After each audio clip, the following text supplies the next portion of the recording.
लगते हैं। इसीलिए मैं कहता हूँ चाइना के सामान का, पाकिस्तान के ईमान का, राहुल गांधी जी के बयान का और इन चमचों के ज्ञान का कोई भरोसा नहीं है। माननीय अखिलेश जी को मुसलमान 20% वोट लेना जानते हैं, बाकी उनको जो राज्यसभा भेजना नहीं जानते हैं। मोटरसाइकिल को मैं कार बना दूं, बिजली के खंबे को मैं तार बना दूं, मोदी जी ने मुझे रोक के रखा, न पाकिस्तान में सरकार बना दूं। नमस्कार, आप सभी का स्वागत है संवाद लाइव में। मैं दीपक गुप्ता इस समय मौजूद हूँ लखनऊ में, और लखनऊ में आया हूँ और इस समय हम लोगों से बातचीत करेंगे लोकसभा चुनाव पे। और हाल ही में भी स्वामी प्रसाद मौर्य ने इस्तीफा दिया है। हाल ही में अभी स्वामी प्रसाद मौर्य ने इस्तीफा दिया है। इस चीज़ में मैं ये जानना चाहता हूँ किस पार्टी का इसमें जो है नुकसान काफ़ी ज़्यादा हो रहा है। इसमें सबसे ज़्यादा समाजवादी पार्टी का नुकसान होगा। और स्वामी प्रसाद मौर्य जी ने एक आवाज़ के खिलाफ उन्होंने समाजवादी पार्टी छोड़ी है। इसलिए छोड़ी है, अखिलेश यादव पीटीए का नारा देते हैं, मुसलमान, अल्पसंख्यक और दलित, एससी, और उसमें 3 में से 1 राज्यसभा नहीं उन्होंने भेजा है। अगर जया बच्चन के बजाय कृष्णा पटेल को राज्यसभा भेज देते, क्या वो नहीं वो बुरी थी? वो भी एक लीडर थी और जमीनी महिला थी, और उनकी सोनेलाल पटेल जी की पत्नी थी। उनकी लड़की एक विधायक भी है और एक लड़की केंद्र में मंत्री भी है, और दामाद उनके उत्तर प्रदेश सरकार में मंत्री भी, भले है वो अलग अलग है, वो अलग की बात है। ये समाजवादी पार्टी पिछड़ा और दलित अल्पसंख्यक की आवाज़ से लेकर चलती है, बाकी इसकी करनी और कथनी में अंतर है। करनी कथनी में इसलिए अंतर है कि वो पिछड़ों की और एससीओं का और मुसलमानों का वोट लेना जानती है, हिस्सेदारी देना नहीं जानती। राष्ट्रीय अध्यक्ष तो माननीय अखिलेश यादव जी और नेता विरोधी दल विधानसभा में तो माननीय अखिलेश जी। तो एक पद से भी किसी को हट के रखना चाहिए। अगर जया बच्चन के बजाय कृष्णा पटेल को भेज देते राज्यसभा तो क्या बुरा था? वो भी एक पढ़ी लिखी महिला थी और जमीन से निकली थी, और तब से तपस्या तब से निकल के राजनीति में कृष्णा पटेल जी आई हैं। अब जया बच्चन का 4 बार राज्यसभा भेजने की क्या जरूरत थी? माननीय अखिलेश जी को मुसलमान 20% वोट लेना जानते हैं, बाकी उनको जो राज्यसभा भेजना नहीं जानते हैं। और बदरुद्दीन अजमल और डॉक्टर असरुद्दीन ओवैसी जब गठबंधन में आते हैं तो असरुद्दीन ओवैसी को बीजेपी बी टीम दलाल बताया जाता, और 3 बार बहन जी भी बीजेपी से सरकार चला चुकी है, और अखिलेश जी भी अपना को सीबीआई से डर रहे हैं। तो ये आप देख लीजिए समाजवादी पार्टी का न्याय। और एक ही बात बता दें, सरकार तानाशाही करती है तो विपक्ष को नकेल कसा लगा के कोर्ट से लगा के सदन से, रोड से, और कानून के विपरीत कोर्ट तक जाता है। तो हम बात करेंगे, लेकिन हमारे बीच अभी कुछ लोग यहाँ पे मौजूद हैं, उनसे भी हम बात करते हैं। मुद्दा गर्म है और काफी लोग यहाँ पे मौजूद हैं, उनसे भी हम बात करेंगे। सबसे अच्छा ये बताइए, पिछले आप 5 वर्षों में जो काम को लेकर के आप कह रहे हैं कि कुछ कमियां लगी होगी आपको, क्या क्या कमियां लगी वो मैं जानना चाहता हूँ आपसे। हमें कमियां नहीं, मैं ये आज हमारे भी मीडिया के थ्रू मैं ये जानना चाहता हूँ, लोगों तक ये बात फैले कि जो कमियां आपको लगी हैं वो आप बताएं। मैं आपको बताऊं, 4 बार इन्वेस्टर समिट हो चुकी उत्तर प्रदेश में, बिल्कुल, लेकिन कहीं कोई इकाई नहीं लगी। या अभी हमारे मुख्यमंत्री जी ने, प्रधानमंत्री जी ने 2 दिन पहले किया है, भूमि पूजन किया है। इंदिरा गांधी प्रतिष्ठान में क्या इंडस्ट्री लगाया है? क्या टाटा मोटर्स ने जो कहा है, भूमि पूजन आपने किया कहाँ है? जब आपको जमीनें नहीं तो भूमि कहाँ? ना भूमि ना पूजन। आप अखबार में पूजन कर रहे हो क्या? देश को बेवकूफ समझ रखे हो? टेल्को कंपनी है तो चल नहीं पा रही है। आप कह रहे हो ईबी का प्रोजेक्ट टाटा लगाने जा रहा है, उसको कौन सी जमीन खरीद करके आपने दे दिया भाई? बल्कि वो इंडस्ट्रीज यहाँ है, यहाँ मैन्युफैक्चरिंग करती है, यहाँ से माल जब महाराष्ट्र में ले जाती है तो उसको गिरफ्तार कर लिया जाता है। ये या तो बेवकूफ हैं या तो पढ़े नहीं। अशोक लीलैंड का कल स्कूटर इंडिया की जितनी जमीन थी उस पे उसका उद्घाटन हुआ है, और उद्घाटन सारे हो रहे हैं, सारे कंपनियों के एमओ हो चुका है, और वो अब उनको जमीनें अलाट हो गई है। पहले इनको मालूम नहीं, इसके पहले भी कालिदास मार्ग से, रिमोट से नहीं वो उद्घाटन हो जाते थे। या तो बताते रहे इनको, या तो मानसिकता इनकी खराब है, समझ कर सब यूं ही उद्घाटन होते नहीं थे। कालिदास मार्ग से सैकड़ों उद्घाटन हुए हैं, सैकड़ों उद्घाटन हुए हैं। की बात देने लगते हैं। इसीलिए मैं कहता हूँ चाइना के सामान का, पाकिस्तान के ईमान का, राहुल गांधी जी के बयान का और इन चमचों के ज्ञान का कोई भरोसा नहीं है। कुल मिला के मुद्दे पे बात करिए, मुद्दे पे बात करने आए तो मुद्दे पे बात करिए, मुद्दे से भटकिए मत। आप बात कर रहे हैं हिंदुस्तान की, ये ले जा रहे हैं ऑस्ट्रेलिया, इंग्लैंड, फालन, दुनिया भर के विदेशों में घूम रहे हैं। इंडिया में रह रहे हो, यहीं रहो ना, काहे बाहर जा रहे हो? इसीलिए है कुल मिला के 2024 में भारतीय जनता पार्टी की इतनी बम्पर तरीके की जीत होगी कि कुछ लोग, हाँ ईवीएम, हाँ बहुत सही मुद्दा याद दिलाए भाई साहब ने अभी, कि लोग कहते हैं इनके नेता से लेके और कार्यकर्ता तक। ये खड़गे जी हैं कांग्रेस के, उन तो बहुत भैया नामी हैं उनके, उन्होंने बोला कि अब की बार भाजपा 400 पार। उनकी खुल के मतलब दिली तमन्ना ही यही है कि वो खुद चाह रहे हैं कि भाजपा 400 पार जाने वाली है, और वो जो है कुल मिला के भाजपा में आने के लिए वो अपनी जगह बना रहे हैं। और वैसा ही उनके कार्यकर्ता लोग भी हैं, उन्होंने ही बोला अपने कार्यकर्ताओं से कि जैसे कुत्ता होता है ना, कुत्ते की तरह भौंक भौंक के प्रचार करिए जाके, अपने कार्यकर्ताओं से कहा है। तो ये इज्जत है कार्यकर्ताओं की। तब भी इन लोग की इतना मोटा चश्मा लगा हुआ है इन लोग के कि अभी भी नहीं समझ में आ रहा है कि हमारी वहाँ पे इज्जत है क्या, कोई चीज की इज्जत नहीं है। और इसीलिए मैं आपके चैनल के माध्यम से बता दूं कि जो जलता है उसे जलने दो, ये जलजला नहीं रुकने देंगे, वो देश नहीं झुकने देगा, हम उसे नहीं झुकने देंगे। आपके बार भाजपा 450 बार डंके की चोट पे, इतनी बम्पर जीत होने वाली है भारतीय जनता पार्टी की कि सबकी आंखें बंद हो जाएंगी। पत्थर पीस के मैदान नहीं हुआ, मोदी को हराने ला कोई माई का लाल पैदा नहीं हुआ। लेकिन है ना कि देश को इससे पहले प्रधानमंत्री तो बहुत से मिले, ऐसे प्रधानमंत्री मिले कि सिर्फ एक ही चीज करना है उनको, जाते हैं अपना नहीं जाते हैं मक्का मदीना बदीना जाते हैं, वहाँ के गुमराह करके वापस आ जाते हैं, अपने आप को बताते हैं कि हम हिंदू हैं, हम बहुत बड़े सनातनी हैं। 2014 के बाद ही का है तुमको याद आ रहा है कि तुमको यहाँ मंदिर जाना वहाँ मंदिर जाना। इससे पहले कहाँ थे? इससे पहले मंदिर नहीं थे, सपने नहीं आते थे भगवान में, तब 2014 के बाद ही तुम्हारे साथ होने लगा। इसीलिए कहते हैं रामचंद्र कह गए सिया से, ऐसा कलयुग पाएगा, माँ बाप करेंगे चर्च में शादी, बेटा ब्राह्मण कहलाएगा। एक डाल पे उल्लू बैठा, एक डाल पे तोता, ब्राह्मण बन के घूम रहा है फिरोज खान का पोता। तो ये मैटर है कुल मिला के, शुरू से लेके घोटाला है। इसलिए भारतीय जनता पार्टी ने इतनी बम्पर तरीके की जीत होने वाली है कि जितने विपक्ष के लोग हैं वो कहीं दिखने वाले नहीं है, सबका सुपड़ा साफ है। राहुल गांधी जी ने निकाला भारत जोड़ो यात्रा, उनको खुद को नहीं पता भारत तोड़ा किसने था, निकल पड़े भारत जोड़ो यात्रा लेके। अब लेके निकले न्याय यात्रा, 2040 में आएगी कांग्रेस ढूंढो यात्रा, उसमें सब लोग रहेंगे, सब ढूंढेंगे कांग्रेस गई कहाँ पे, डंके की चोट पे।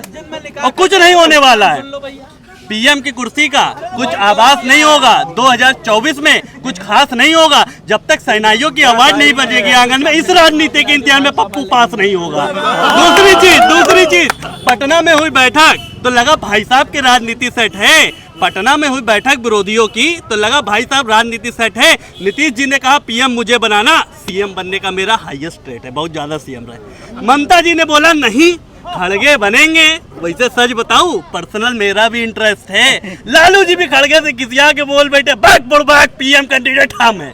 अब ये बताइए पीएम की कुर्सी है एक, बैठेंगे ये चारों, हमने भी कहा भाई आए हैं चारों ये फरमाने, और देश की जनता भी देख रही है यहाँ पे कौन कैसा है, और देश की सत्ता फिर सौंपेगी फिर असली चौकीदार को डंके की चोट पे। अब के बाद भाजपा 450। ये मेरे छोटे भाई ने कहा नीतीश जी को भाजपा ने अडॉप्ट कर लिया है, जो संयोजक बना रहे थे भाजपा ने अडॉप्ट कर लिया है और उनको अपना दूल्हा बना लिया है कि अब। और वही मुख्यमंत्री नीतीश कुमार ने कुछ दिन पहले महिलाओं के बारे में टिप्पणी की थी, लोग बाहर गिरा देते हैं, तब महिलाओं को बड़ी बेइज्जती महसूस थी, और आज मोदी जी बुला लिए हैं तो क्या भारतीय जनता पार्टी के लोग जो गाली बकते थे उनको अच्छा महसूस हो रहा है क्या? भाई साहब याद करिएगा, वो हमारी भारतीय जनता पार्टी के बहनों को याद रखना चाहिए कि नरेंद्र मोदी जी ने ऐसे आदमी को बुलाया जिसने बाहर गिराने की बात करी तो आप गाली बक रही थी, क्या अब आपको अच्छा लगेगा क्या?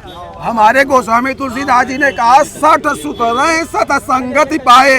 जितने भी ये उलूल जुलूल के लोग हैं जब आ जाएंगे ठीक ठाक जगह पे, वो मारपीट करके वो सही कर लिया जाएगा। क्योंकि इस देश के साथ कोई भी व्यक्ति हिंदुस्तान और सनातन की बात करेगा, वो किसी भी पार्टी का, हम कहें राहुल गांधी जी भी आ जाएं और वो भारतीय जनता पार्टी कमल निशान से चुनाव लड़ना चाहे, उनको हम टिकट दिलाने की पुरजोर पैरवी करूंगा, लेकिन भारतीय जनता पार्टी और सनातन इसकी बात करे आकर के, उसमें कौन सी बात है? कोई भी आ सकता है इस देश का व्यक्ति जो देश की बात करेगा, देश हित की बात करेगा, देश के गरीबों मजलूमों की बात करेगा, उसका हर व्यक्ति का स्वागत है। वो व्यक्ति हमारी पार्टी भारतीय जनता पार्टी में आए, भारतीय जनता पार्टी उसका स्वागत करेगी, हम और कुछ नहीं कर रहे हैं। ये लोग निगेटिव फैलाते रहे जब तक आप देख लीजिए, रात होगी तो दिन होगा, तभी उसका आनंद आएगा। जब अच्छे लोग होंगे तो खराब लोग जरूर होंगे, 20% दुष्ट लोग रहेंगे जरूर। जब तक राक्षस नहीं रहेंगे तब तक देवताओं को आनंद नहीं आएगा। और देवताओं ने हमेशा देवताओं को राक्षस लोगों ने परेशान ही किया है, वो सुकून की जिंदगी नहीं पाए हैं। वही आज ये हो रहा है देश की जनता के साथ। समझ लो ये सब राक्षसी प्रवृत्ति के लोग थे, इसीलिए जनता ने इनको हटा दिया है और अब इनको फिर नहीं, अब इनको करेगी। आप देख लीजिएगा 2024 में डायनासोर की तरह ये विपत्ति मिलेंगे आपको, देख लें जैसे डायनासोर के देखने को नहीं मिलता है, ये कांग्रेस के लोग नहीं ढूंढने मिलेंगे आपको 2024 के बाद। इस हिंदुस्तान में, हिंदुस्तान की सनातन जनता, हिंदुस्तान की हिंदू के रहने वाली वो करेगी। मुझे ताजुब है 21वीं सदी में इस हिंदुस्तान में सनातन धर्म और जाति ये हावी है। ये नौजवान खड़े हैं, इनके बारे में कुछ बातें होगी। इनको रोजगार कब मिलेगा? ये नहीं बात कोई बात है? वो नौजवान शौचालय ले रहे हैं। आप बताओ 21वीं सदी और मीडिया के लोगों को भी मसाला चाहिए। हाँ, 21वीं सदी में सनातन की बात हिंदुस्तान में सनातन धर्म की रक्षा के लिए शंकराचार्य की स्थापना की गई है। तो किया शंकराचार्य, हम एक बार किसी शंकराचार्य ने किया? शंकराचार्य कहाँ बैठे? मर गए थे शंकराचार्यों ने, सब 62 साल भगवान राम उस पे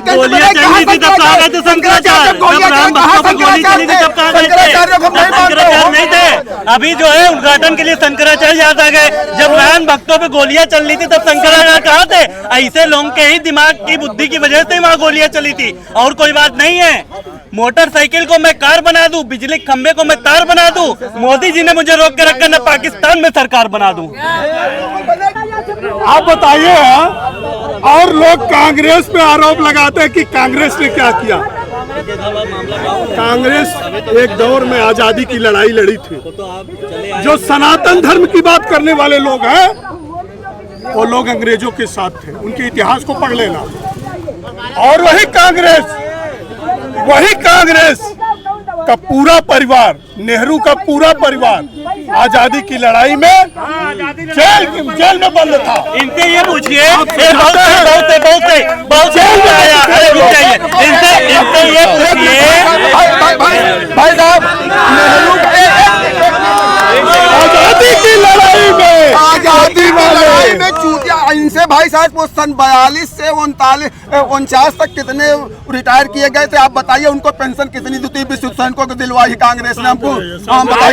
बताइए। राहुल गांधी जी की जन यात्रा चल रही है, रायबरेली में पहुंचे जब वो, तो जो इंडिया टीवी का जर्नलिस्ट था उसको बोले कि ये बंदा गलत न्यूज छापता है, पब्लिक को बोले इसको मारो और बताओ पब्लिक क्या करे। तो कहने का मतलब इस रीजन ऑफ क्रिटिसिज्म की तरफ से हमारे ये कहने का कांग्रेस ने कुछ नहीं किया, तो अगर पोलियो का खाली ड्राफ न बनवाया होता तो आज ये अंधभक्त लूले लगड़े पैदा हुए होते। इनसे ये पूछिए, इतनी सी बात पूछिए। अभी भाई साहब ने बोला कि कांग्रेस के लोगों ने पूरे परिवार के लोगों में देश आजादी करवाई। इनसे ये मैं पूछना चाहता हूँ कि उस अंग्रेज की गोली से कोई कांग्रेस का घर का एक कोई शहीद हुआ है? और कोई ऐसा बताइए कांग्रेस का कोई व्यक्ति काला जेल गया हो तो बताइए, मुझे जवाब देना। हिंदुस्तान 1942 के आंदोलन समाजवादियों ने लड़ा था। डॉक्टर लोहिया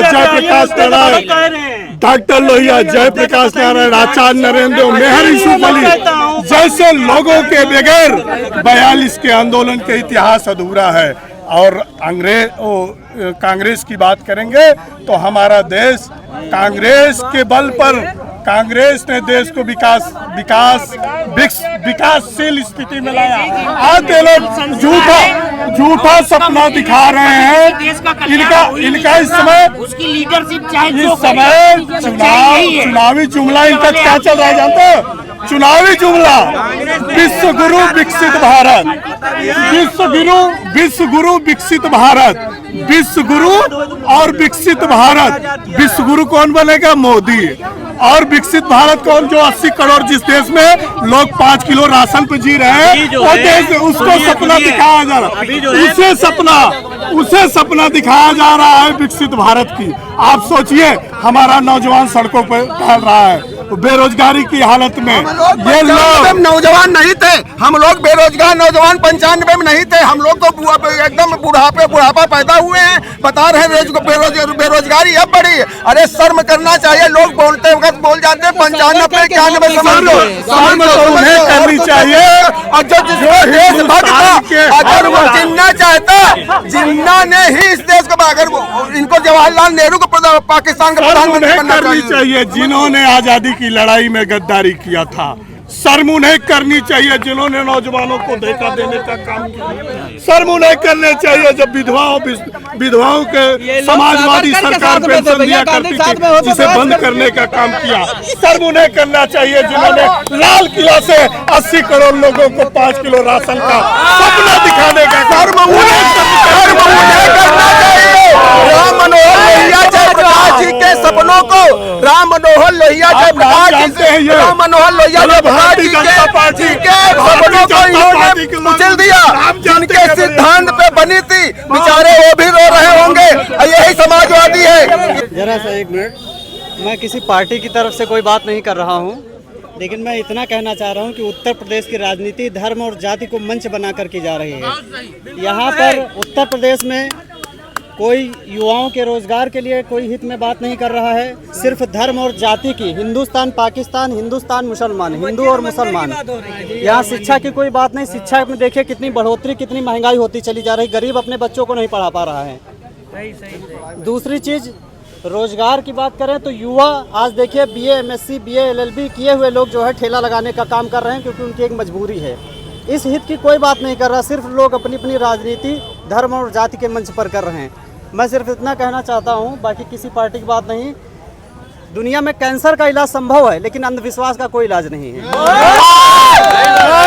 आपको बता दे में कान देख लीजिए, अगर यही हमारे धरती पुत्र मुलायम सिंह की सरकार होती और माननीय जी अखिलेश यादव की सरकार होती, तो ये गरीबों के ऊपर न्याय का काम नहीं हुआ। जो घर टूटे जा रहे हैं, हमारे मुलायम सिंह अखिलेश यादव जी घर निवास बनवा के